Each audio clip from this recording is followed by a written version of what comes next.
Alors Rodin est internationalement reconnu comme sculpteur, mais le public sait moins qu'il a été un dessinateur prolifique et absolument passionné.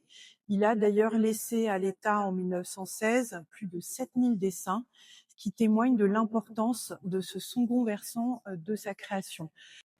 Aujourd'hui, Souffle Inédit vous emmène au musée Rodin à la découverte de l'exposition Rodin Dessin Libre.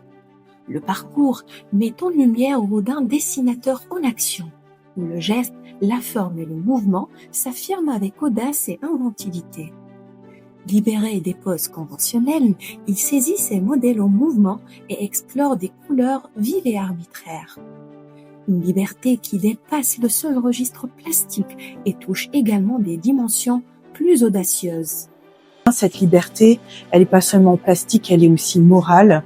Beaucoup de dessins de Rodin sont libertins, on retrouve des couples saphiques, des femmes qui se masturbent et qui sont saisies avec une franchise et une crudité qui sont vraiment étonnantes pour l'époque.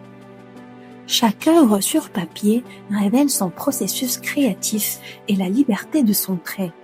Elle soulève alors la question de sa place dans l'œuvre de Rodin et de son rapport à la sculpture. Cela invite à découvrir la manière dont il concevait cette pratique. Ce qui peut étonner le public, c'est que Rodin ne dessine jamais pour sculpter. Rares sont les dessins qui préparent à une sculpture ou à un monument. Il dessine pour dessiner, pour le plaisir du dessin, et il a vraiment fait du dessin un genre autonome et indépendant de la sculpture. L'exposition met en lumière la richesse du cabinet d'art graphique de Rodin, qui conserve plus de 7000 dessins, témoins précieux de son œuvre.